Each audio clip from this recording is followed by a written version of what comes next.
So we were joking backstage that apparently you guys are the unofficial eyeglass outfitter of AtlanticLIVE because we were all looking around and pointing at each other's eyeglasses where we all have Warby's on. All looking great.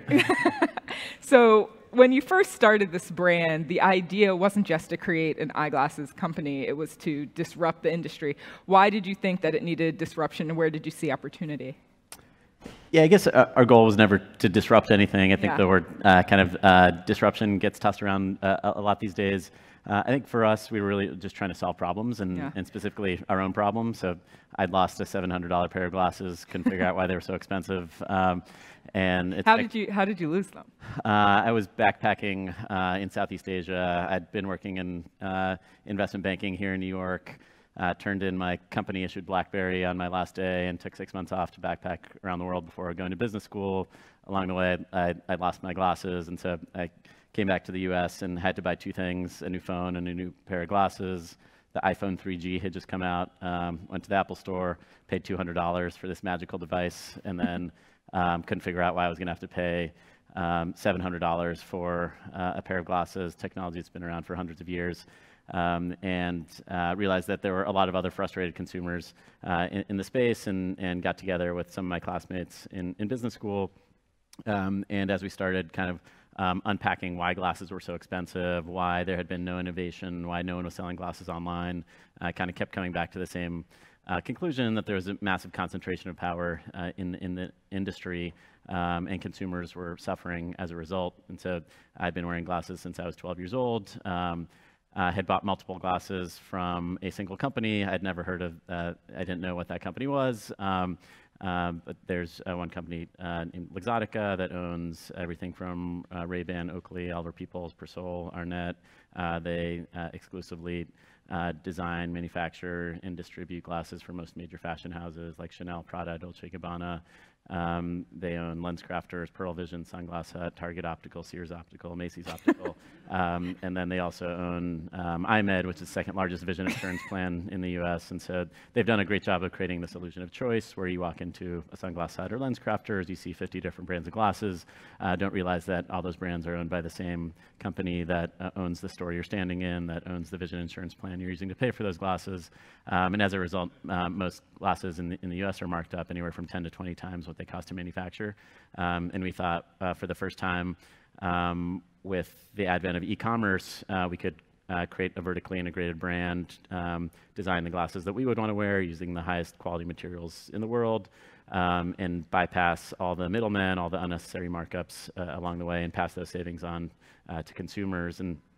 And so that was really kind of our goal, was to initially solve our own problems as frustrated consumers, and then recognize that there was kind of this big business opportunity, a massive industry that really didn't make sense to us, and thought that there was this unique moment in time with the rise of e-commerce where you could create these vertically integrated brands for the first time, and not rely on these big companies for distribution. And so that's really kind of what motivated us more than anything else. Yeah, so I'm wondering what the biggest challenge was. Obviously, you're going against a deeply consolidated industry, kind of a massive juggernaut. And the thing about glasses is that there is kind of a medical specialized component to it. You know, it's not just creating a new shirt or something. There's something that you really need to know how to do. There's a skill behind that. What was the biggest challenge as you tried to build the brand? Yeah, so there is quite a bit of complexity in dealing with prescriptions, and the fact that we have to customize the product for every one of our customers after they place an order, and consumers have less and less patience for kind of how long a product can be delivered after the rise of Amazon Prime and Uber and Postmates and others. And so I think there are a lot of things behind the scenes that are pretty challenging to getting our business to operate. But I think we view those things as kind of positives, that those are kind of barriers for others to get into the industry. And for us, we were, for business school students, had never started a company, didn't have any specific optical expertise. And so we learned some hard lessons along the way, particularly around building an e-commerce business without having anyone on our team really know how to build a website. We were former bankers and consultants, and I remember in business school, one thing we knew how to do really well was make PowerPoint slides. And so we designed our website in PowerPoint, and our first user testing, we printed out a stack of paper, and we would go into Starbucks and offer strangers a cup of coffee if they would take a few minutes and kind of help us out with something. And we'd put a stack of paper in front of them and say, imagine this is a homepage that you're looking at on a computer, and your finger's the mouse. Where would you click? And they'd point somewhere, and then we'd shuffle through the pages and put another page in front of them. And that was kind of our first wireframing, user experience testing. And I think we just sort of figured things out along the way. But I think we were able to get through some of those challenges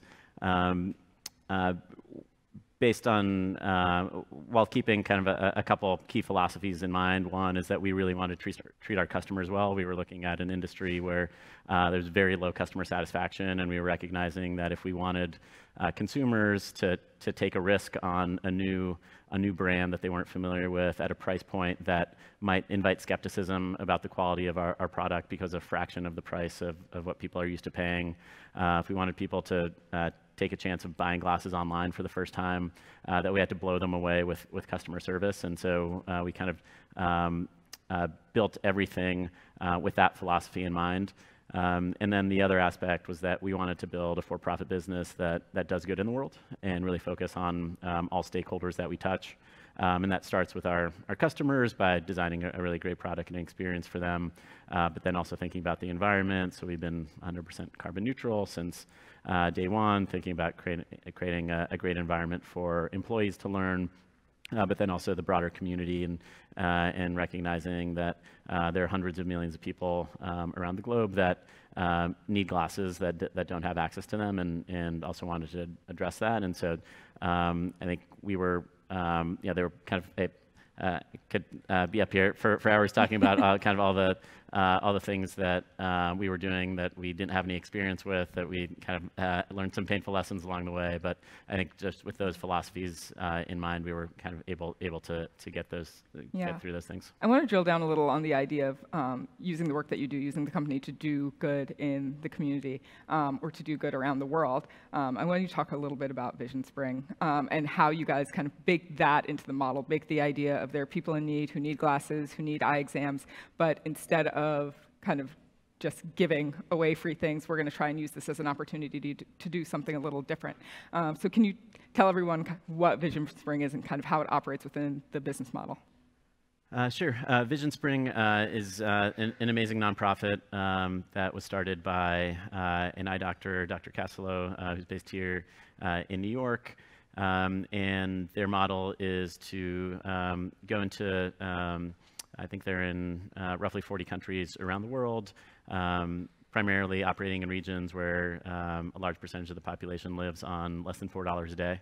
And they go into those communities, train locals to become entrepreneurs themselves, to go around to different villages and administer vision tests, and then sell prescription glasses into those communities.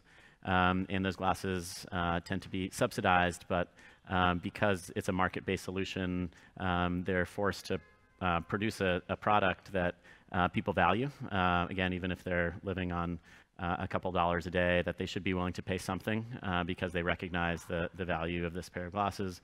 And because it's market-based, it creates jobs and is a much more sustainable solution. And so this is an organization that my co-founder and co-CEO Neil, he was the second employee of Vision Spring. He helped set up their operations in a number of different countries. That's where he'd been working for a few years before we met at business school. And so, as someone who has needed glasses since I was 12 years old, I can't imagine living life without having access to to corrective lenses, but for a huge percentage of the world's population, that's their reality.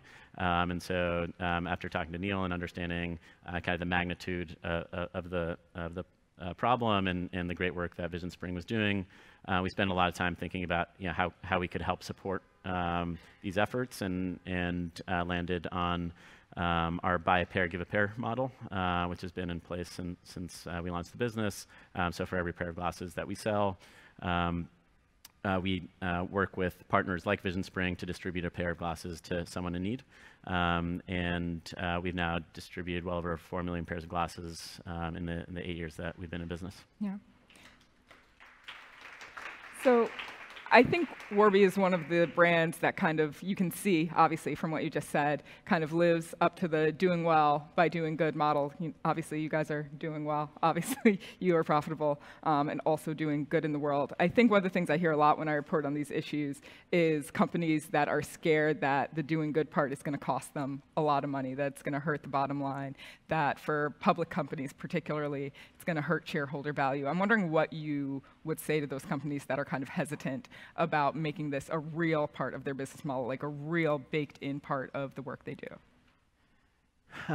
Yeah, so for us, one of our goals has always been to have a lot of direct impact ourselves through the work that we're doing, but also hopefully inspire other companies, other entrepreneurs to operate under a similar set of values, and hopefully be an example of a really well-run for-profit business that also does good, where you don't have to make this kind of false choice between doing good or being a well-run business, or doing good and being profitable.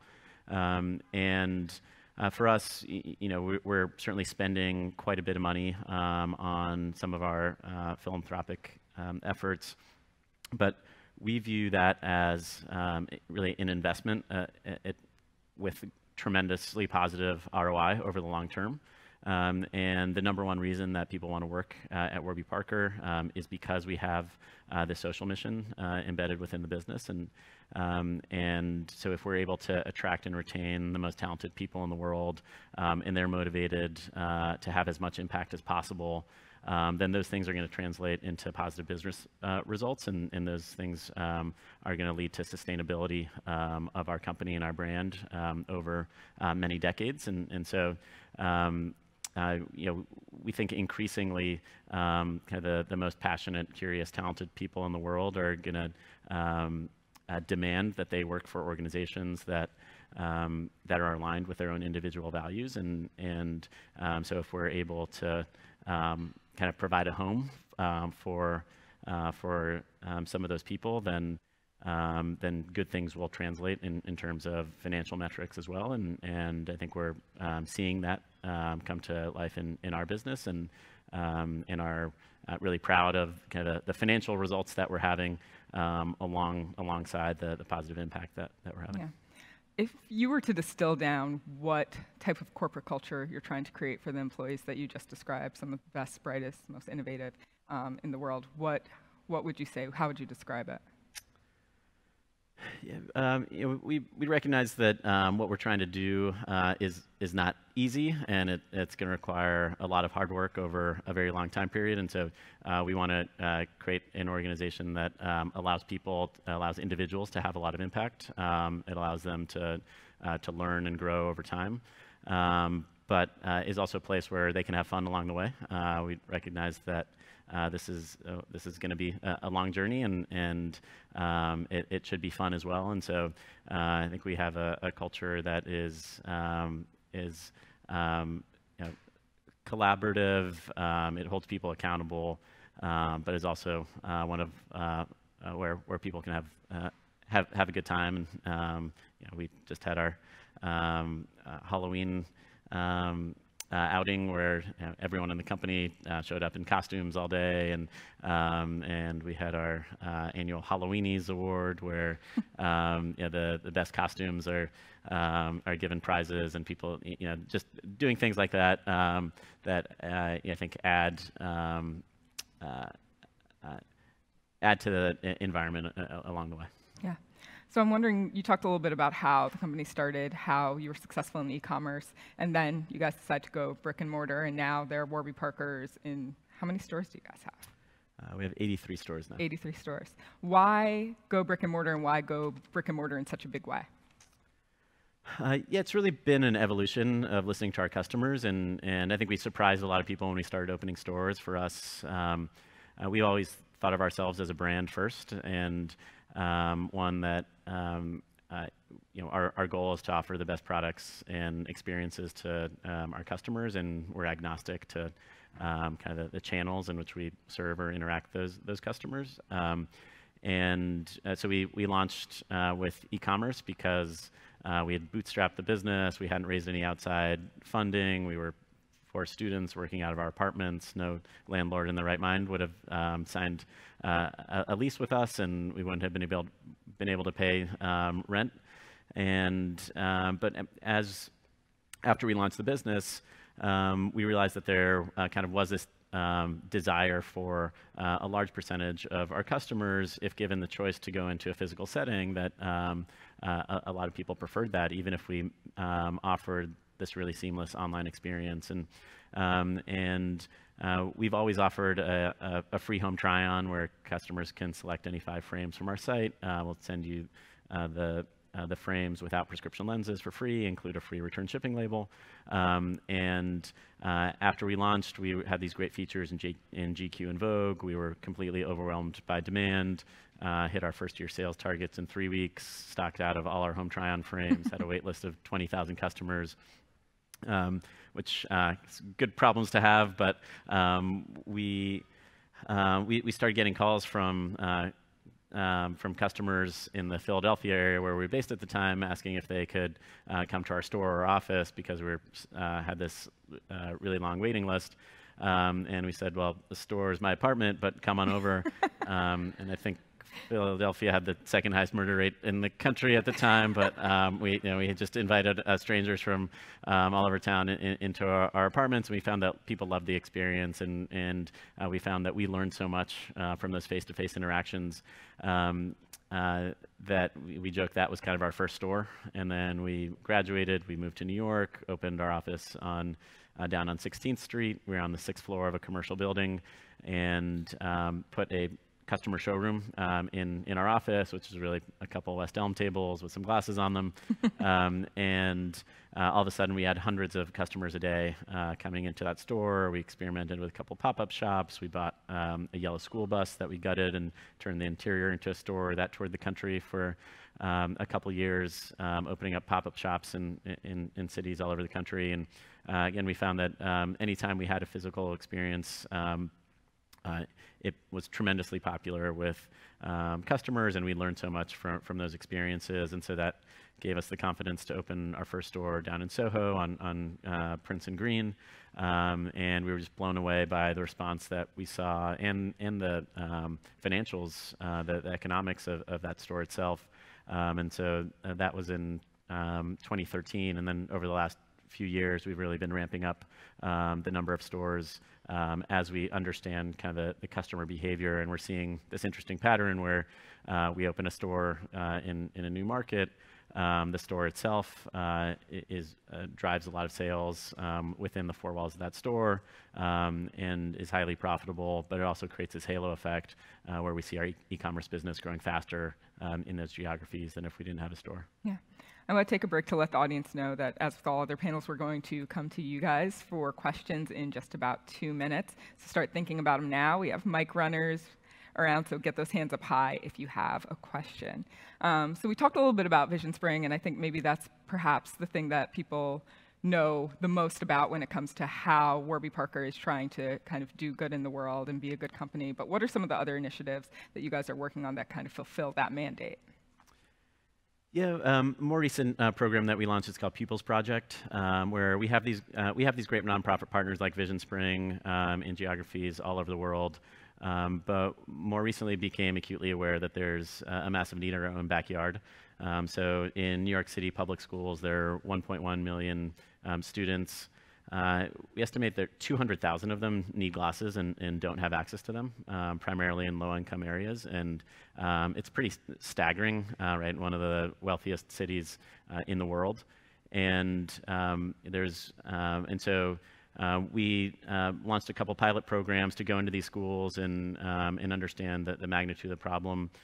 Realized there's this huge need and created a public-private partnership to help address it. And so in New York, we work with the mayor's office and the Office of School Health and a few other city agencies, where the mayor's office allocated $12 million of new funding to provide free eye exams in schools. And then we designed a collection of frames that kids can pick out, and we're offering free glasses to any student that needs them. And launched a similar program in Baltimore. And there we're also partnering with Johns Hopkins to do a longitudinal study to understand the long-term impact on reading scores and attendance for kids that get these glasses. And I mean, some of the data that we're seeing is pretty staggering. There's one school in the Bronx that we work with. They have a classroom for students that are learning 4 grade levels below where they should be for their age. And this one classroom had 23 students in it. None of them wore glasses.